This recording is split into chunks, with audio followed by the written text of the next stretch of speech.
you do projects like this, and that's how you get people down to the river, get them to see the river, get them to engage and be part of the river, and everybody feels really good after they do something like this. So sometimes you can paddle by it, like this beach. We could have just paddled right by it. You wouldn't even have known we'd got 20 bags of trash out there, right? Sometimes it's disheartening, but it would be worse if we weren't out here.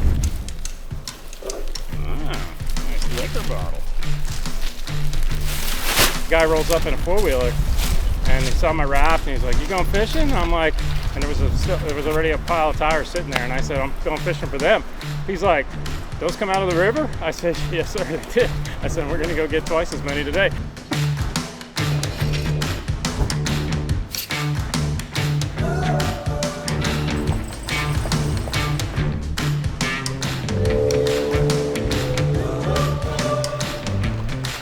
He's like, "I'm not going to lie, but I've been known to throw a tire or two in the woods.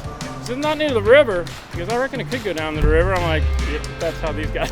And he's like, "Maybe I shouldn't do that anymore." I'm like, "Please don't." So maybe we turn one person, and got one person to think a little bit better about what they're doing with their waste.